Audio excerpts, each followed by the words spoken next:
Paris, 1988. A quiet Belgian opens a store with no sign, just a completely white space. No name, no branding, nothing. And that invisible man built one of fashion's most obsessive cult followings. This man was Martin Margiela. In this video, I'll give you the 4-step formula Margiela used to build a cult-like following. By the end, you'll learn how to make customers follow you like fashion addicts. Let's dive right in. Step 1. Disappearance Strategy. The entire Margiela cult-like following started with this one move. Remember the story of a Belgian brand owner who never put any logos or signs on his shop? It wasn't coincidence, but a strategy. He never gave interviews, he declined awards, and refused any photo. Customers would study every stitch, every detail, trying to decode the mind behind the mystery. The less he showed himself, the more people wanted to see him. He understood the obsession everyone had with fashion designers and celebrities, but still decided to go a different route. Margiela built the entire brand on mystery. When something is hard to find, we want it more. It's called the curiosity gap, and Margiela mastered it. But this isn't just fashion history. The disappearance strategy can work for any brand, especially in the era of social media.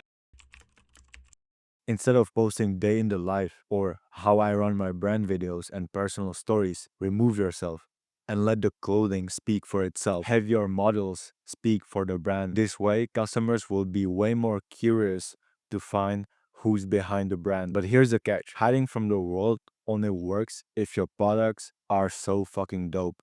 Which brings us to something even more important. And by the way, if you need any help with creative direction for your brand, creating a narrative, or just like my 2 cents, shoot me a comment or DM me on Instagram. Step 2, be different. This is what sets Maison Margiela apart from any other brand out there. You see these logos, all these brands put it on their clothing. You can see it on their hoodies, t-shirts, everywhere. But Maison Margiela, yes, they have a logo, but it's very hard to find on what garment they use it. And there's a reason for that. Maison Margiela knows that if they want to be the best in the game, they have to stand out in every way possible. For example, look at this inside-out jacket. There are raw fabrics edges everywhere.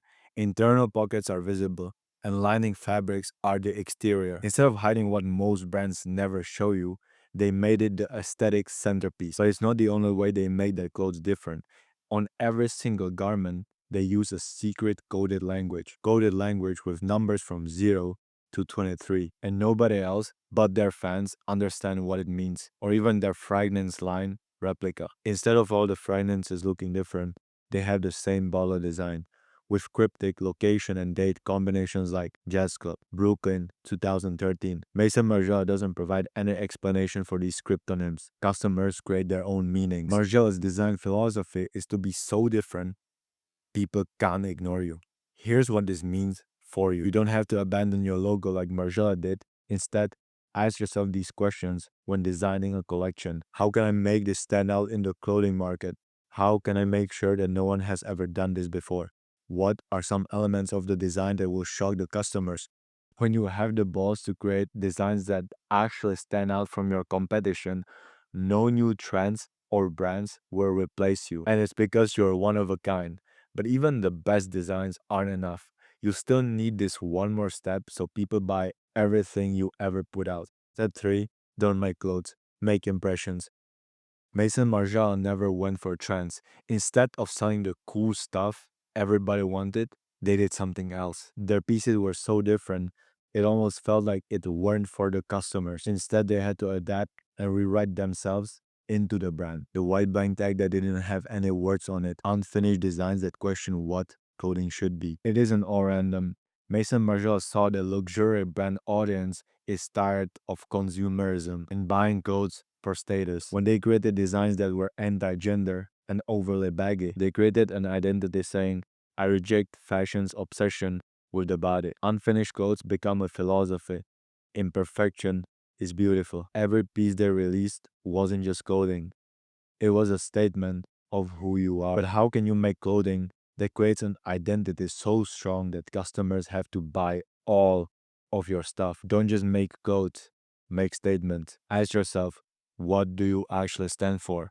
And embrace these values through your clothing. It could be nostalgia, anti-culture, discipline, whatever you believe in. Make sure that every piece you ever put out isn't just a design. It holds value, which makes your customers not only like how it looks, but the clothes become a part of their personality. With all these steps, Mason Margiela were on track to have a cult-like following, but his next tactic took their cult to the next level. Step 4.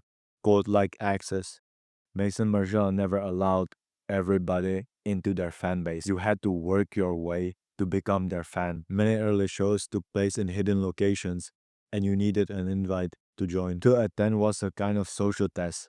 If you know, you know. They made being a fan into a fucking job. Want to understand them, become obsessed, or stay confused. Most brands beg for attention. Margiela made people beg for access. And this is exactly what cults do. In every code, you have a barrier to entry. They filter your loyalty. Make sure you have the right identity to increase the value of being in the code. And Mason Margiela took it seriously. Got curious about Margiela? Welcome to the rabbit hole. By the time you climbed out, you weren't just a customer. You were an insider. But most brands have no clue how to build a cult. So here's how you can steal Mason Margiela's strategy. Don't make your collections available to everyone who wants to buy. Create limited collections with fewer products. This allows only the most dedicated fans to buy them, and the rest walks away with nothing. It creates scarcity, and everyone who wants to buy your product will do anything to get it. Also, don't make your designs easily accessible to anyone. Create a code that only the most loyal fan can decode and understand. It might scare some people away, but people who love your work will become your mega fans, feeling like they're superior to basic customers. Plus, don't make everything obvious. Create mystery in events and drops. Let the fans feel like they found you. Create surprise and very limited drops. Peace.